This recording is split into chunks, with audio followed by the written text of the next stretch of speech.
नमस्कार दोस्तों, एक बार फिर से स्वागत है आपका हमारे इस चैनल में, जहां आज हम एक्सप्लेन करने वाले हैं मिशन रानीगंज मूवी को। तो वीडियो को शुरू करते हैं और अगर वीडियो अच्छा लगे तो वीडियो को लाइक जरूर कीजिएगा और इसी तरह की वीडियोस पाने के लिए आप हमारे चैनल को भी सब्सक्राइब कीजिएगा ताकि आपको इसी तरह के लेटेस्ट और फ्रेश कंटेंट मिलते रहे। तो फिल्म की कहानी शुरू होती है 13 नवंबर 1989 से, जहाँ पश्चिम बंगाल के रानीगंज के महावीर कोयला खदान को दिखाया जाता है और नाइट की शिफ्ट चल रही होती है और अपने नियमित कामकाज के तहत लगभग 250 मजदूर खान में गए हुए थे। खदान में काम करने वाले सारे मजदूर लोकल के ही हैं और वो बहुत गरीब है, इसलिए उन्हें ओवर टाइम भी करना पड़ता है। तो इनमें से कई सारे मजदूर ऐसे हैं जो कि सालों से इस कोयला खदान के लिए काम कर रहे हैं। अब जब रात को सारे मजदूर अपना काम कर रहे होते हैं तभी उस खदान में एक गड़बड़ हो जाती है और एक विस्फोट के कारण जो पानी खदान में सालों से रुका हुआ था वो पानी खदान में आने लगता है, जिस वजह से खदान में मजदूरों की भगदड़ मच जाती है। तो सारे मजदूरों को अलर्ट तो कर दिया गया था, लेकिन खदान में एक टुकड़ी ऐसी थी जिन्हें ये मैसेज नहीं मिल पाता है, जिस वजह से उन्हें सैलाब का सामना करना पड़ता है और ये सीन यहीं पर कट होता है। अब अगले दिन ये न्यूज सभी जगह फैल जाती है और हमें कोयला खदान के अध्यक्ष उज्जवल को दिखाया जाता है, जहाँ पर कई लोगों का मानना ये था कि अंदर जितने भी लोग फंसे हुए हैं उन्हें रेस्क्यू नहीं किया जा सकता। और साथ ही हमें ये बात भी मालूम चलती है कि खदान में से बहुत सारे लोगों को बचा लिया गया है, लेकिन अंदर 65 लोग फंस गए हैं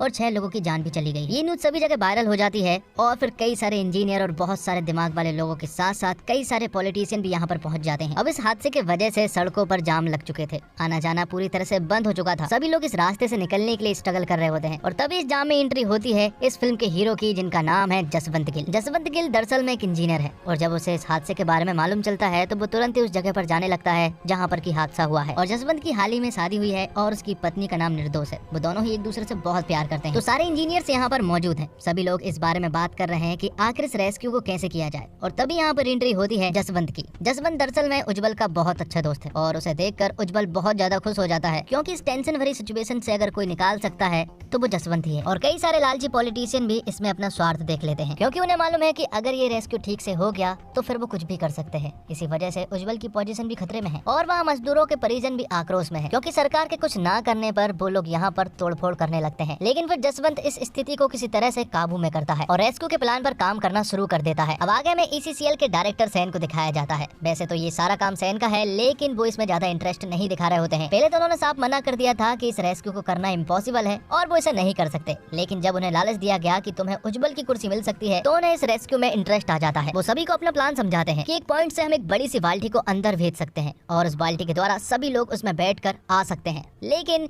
जसवंत बहुत अच्छे से जानता है कि अंदर पानी के बहाव के कारण वो बड़ी सी बाल्टी काम नहीं करने वाली, लेकिन ECCL के डायरेक्टर होने के कारण सभी को उनकी बात माननी पड़ती है और जसवंत को चुप होना पड़ता है। लेकिन यहाँ अभी ने ये बात बिल्कुल भी नहीं मालूम है कि अंदर कितने लोग जिंदा है और कितने लोग बचे हैं और वो लोग उस जगह पर कहाँ पर है ये भी नहीं मालूम है। तो आगे हम देखते हैं सभी मजदूरों को जो कि खदान में मौजूद थे। वो किसी तरह से उस सैलाब से तो बच गए थे, लेकिन वो पानी जो है वो धीरे धीरे इनकी तरफ बढ़ रहा है। इन्हीं मजदूरों में पासू नाम का एक आदमी है जिसे इस खदान का काफी एक्सपीरियंस है। वो उनसे कहता है कि हमें इस खदान की पीक पॉइंट पर जाना होगा, क्योंकि खदान का पानी जो है वो वहाँ तक नहीं पहुँच सकता। लेकिन भोला जो है वो हर बार पासू की बातों का विरोध करता है। वो कहता है कि उस पॉइंट तक पहुँचने के लिए हमें एक पानी से भरे सैलाब को पार करना होगा, तब जाकर हम वहाँ पहुँचेंगे। पासू बताता है कि वहाँ पर जाने में खतरा जरूर है, लेकिन वहीं जाकर हमें मदद मिल सकती है। दरअसल बहुत सारे मजदूर ऐसे हैं जो कि मैनेजमेंट के पूरी तरह से खिलाफ है, उनमें भोला एक है और भोला तो कुछ ज्यादा ही मैनेजमेंट के खिलाफ है, क्योंकि बहुत बार ऐसे एक्सीडेंट हो चुके हैं और मैनेजमेंट ने उनका साथ कभी भी नहीं दिया। अब डायरेक्टर सैन के प्लान के मुताबिक एक बड़ी सी बाल्टी को अंदर भेजने की प्रक्रिया शुरू होती है। उसे एक रस्सी से बांध दिया जाता है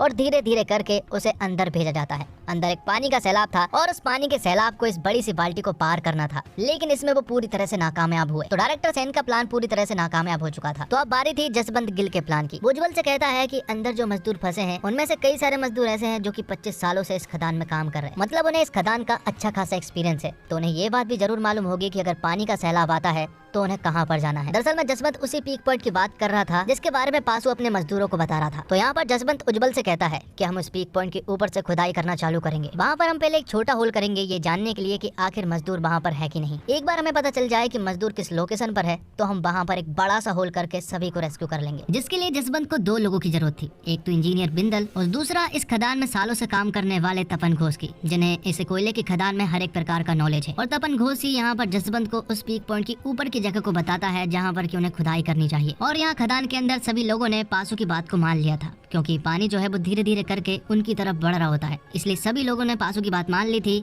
और अब वो लोग पीक पॉइंट पर जाने के लिए मान गए थे, लेकिन उन्हें पानी के सैलाब को पार करना है। तो यहाँ पर सारे मजदूर मिलकर बहुत ही बहादुरी से इस पानी के सैलाब को पार करते हैं, जो कि उनके लिए इतना आसान तो बिल्कुल भी नहीं था। लेकिन अभी भी वो उस पीक पॉइंट तक नहीं पहुंचे थे, अभी भी उन्हें बहुत दूर जाना था। थोड़े आगे जाने पर वो देखते हैं कि पीक पॉइंट से पहले वहाँ पर एक बॉल पड़ती है, जिसके बारे में किसी को भी नहीं मालूम था। दूसरी तरफ बिंदल ने खुदाई का काम शुरू कर दिया था। वो अपने काम में बहुत एक्सपर्ट है और यहाँ पर जसवंत जो है वो अपने साथियों को एक कैप्सूल के बारे में बता रहा होता है कि हम एक बड़े से मेटल के कैप्सूल को बनाएंगे और उसके द्वारा हम सभी को आसानी से रेस्क्यू कर सकते हैं। यहाँ पर बिंदल ने अपने काम को पूरा कर लिया था। उसने पीक पॉइंट तक पहुँचने का एक छोटा सा होल कर लिया था, जिसमें वो एक टॉर्च डालते हैं और जसवंत जोर जोर से आवाज लगाना शुरू करता है ताकि मजदूर उसकी बात सुन ले। लेकिन उन्हें ये नहीं मालूम है कि मजदूरों के सामने एक बहुत बड़ी बॉल पड़ चुकी है, जिस वजह से वो जसवंत की आवाज को भी नहीं सुन सकते हैं और ना ही टॉर्च की रोशनी देख सकते हैं। ये सब चीजें हो जाने के बाद सभी को ऐसा लग रहा था कि ये प्लान फेल हो चुका है, क्योंकि सामने से कोई भी रिस्पॉन्स नहीं आ रहा था। इसलिए जसवंत का प्लान भी फेल होने के कारण वो सभी परिजन वालों से बात करता है कि हम किसी को भी नहीं बचा पाए हैं। ये सुनने के बाद सारे परिजन वाले बौखला जाते हैं और वो गुस्से में यहाँ पर जसवंत की कुटाई कर देते हैं। तो जसवंत का प्लान भी पूरी तरह से फेल हो चुका था, इसलिए वो लोग सारे सामान को कलेक्ट करने लगते हैं। लेकिन वहाँ खदान के अंदर जो मजदूर हैं, उन्होंने उस दीवार को तोड़ने का फैसला कर लिया था और सारे लोग मिलकर उस दीवार को तोड़ भी लेते हैं और भागकर उस पीक पॉइंट तक पहुँचते हैं जहाँ पर कि उन्हें वो टॉर्च मिल गई थी। लेकिन जैसे ही वो लोग उस जगह तक पहुँचते हैं तो वो टॉर्च भी वो लोग ऊपर खींच लेते हैं। ये लोग बहुत देर तक आवाज लगाते हैं, लेकिन कोई भी आवाज नहीं सुन रहा था। लेकिन तभी ये आवाज जो है वो जसवंत के कानों तक पहुंचती है और वो यहाँ पर इन सभी से कांटेक्ट करना शुरू करता है, जिससे सभी को ये बात मालूम चल जाती है कि जसवंत का प्लान फेल नहीं हुआ है। अब जसवंत को मालूम चलता है कि सभी लोग जिंदा है, तो वो आगे की प्लानिंग करना शुरू कर देता है। तो उस होल के द्वारा सभी मजदूरों को खाना वाना और मेडिसिन वगैरह दी जाती है। लेकिन अभी जसवंत की टीम को एक बहुत बड़ा होल करना था उस बड़े से मेटल के कैप्सूल को अंदर पहुँचाने के लिए, जिसकी डिजाइन जो है वो खुद जसवंत ही कर रहा था। अब अंदर एक टेलीफोन भेज कर यहाँ पर जसवंत जो है वो पासू से बात करता है। वो अंदर की सारी हालात का जायजा लेता है और उसे सब कुछ बताता है कि अंदर क्या क्या हो सकता है। जसवंत यहाँ पर पासू से कहता है कि हम तुम्हें रेस्क्यू तो जरूर कर लेंगे, लेकिन एक और प्रॉब्लम है जो कि खदान के अंदर हो सकती है, और वो है गैस की। खदान के अंदर मीथेन या फिर कार्बन डाइऑक्साइड जो है वो लीक हो सकती है, जिस वजह से खदान के सारे मजदूरों की जान बहुत ज्यादा खतरे में है। इसलिए जसवंत जो है वो पासू को खदान के अंदर दूर भेजता है और उसे ये पता लगाने को कहता है कि अंदर कौन सी गैस लीक हो रही है और वो कितनी दूर है। तो पासू यहाँ पर जसवंत को बताता है कि वो गैस जो है वो कार्बन डाइऑक्साइड है और वो 30 पिलर दूर है। ये बात पासू ने अपने किसी भी मजदूर को नहीं बताई थी, क्योंकि जसवंत ने ये बात किसी को भी बताने से मना किया था। तो जसवंत के कैलकुलेशन के हिसाब से अगर इस मिशन को 48 घंटे के अंदर रेस्क्यू नहीं किया गया तो सारे मजदूरों की गैस के कारण मौत हो जाएगी, और ये बात ऊपर सभी लोग जानते हैं। इसलिए जसवंत जो है वो बिंदल को काम तेजी से करने को कहता है। बिंदल कहता है कि इस काम में लगभग 40 घंटे के आसपास लगेंगे। तो जसवंत बिंदल को 40 घंटे दे देता है, क्योंकि 8 घंटे काफी होंगे उन सारे मजदूरों को बाहर निकालने के लिए। कैप्सूल भी पूरी तरह से रेडी हो चुका था और मजदूरों के परिजन वालों को अब बहुत उम्मीद थी कि शायद सारे लोग बच जाएंगे। अब ये सारी चीजें होने के बाद आगे हम देखते हैं कि खदान के अंदर एक प्रॉब्लम आ जाती है और भोला को कार्बन डाइऑक्साइड के बारे में मालूम चल जाता है और वो यहाँ पर पासू को बहुत मारता है, क्योंकि उसने उनसे ये बात छिपाई।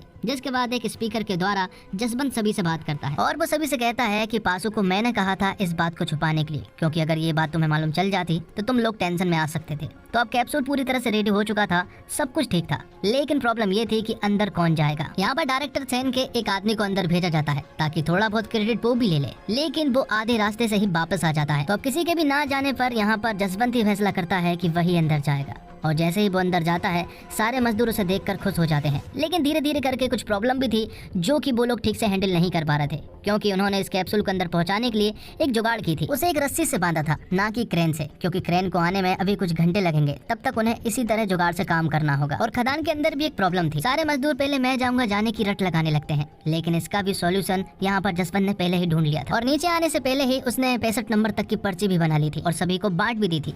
जिसका नंबर पहले आएगा वो पहले जाएगा, और इसी तरह से वो अपना काम शुरू करते हैं और धीरे धीरे करके वो सभी को ऊपर भेजना शुरू कर देता है। लेकिन आखिर के जब 10 लोग बचते हैं तो यहाँ पर कार्बन डाइऑक्साइड गैस उनके ऊपर हावी होने लगती है, जिस वजह से उनकी तबीयत भी बिगड़ने लगती है। आखिर में पासू और जसवंत ही बचते हैं। यहाँ पर जसवंत पासू को ऊपर भेज देता है और उसकी हालत भी बहुत ज्यादा बिगड़ी हुई थी। इसके बावजूद वो उस कैप्सूल में बैठता है और बहादुरी के साथ ऊपर आ जाता है। अब ऊपर जाते ही सारे परिजन वाले अपने परिवार वालों से मिलते हैं और बहुत ज्यादा खुश हो जाते हैं, क्योंकि किसी को भी इस रेस्क्यू के कंप्लीट होने की कोई भी उम्मीद नहीं थी। और इस रेस्क्यू के हो जाने के बाद अब सभी लोग जसवंत को भगवान मानने लगे थे। तो दोस्तों, रुस्तम जैसी रियल लाइफ स्टोरी पर फिल्म बनाने वाले निर्देशक टीनू सुरेश देसाई मिशन रानीगंज में भी उसी क्लेवर में नजर आते हैं। फिल्म का पहला हिस्सा थ्रिलर स्पेस में है, जहां आपको हर पल ये लगता है कि अब आगे क्या होगा, जबकि इंटरवल के बाद कहानी मानवीय संवेदनाओं के इर्द गिर्द घूमने लगती है। फिल्म का जज्बाती पहलू मजबूत है, मगर तकनीकी रूप से यह कुछ जगहों पर कमजोर नजर आती है। बाढ़ वाले दृश्य में VFX की हालत बहुत ही भयानक दर्शाए गए हैं, जो कि काबिले तारीफ है। कोयले की खदान का सेट भी प्रभावशाली लगता है और अक्षय कुमार ने जसवंत गिल के रूप में अपना किरदार बहुत ही अच्छे से निभाया है। अपनी पिछली फिल्मों की तरह अपने किरदार को मजबूत बनाने के लिए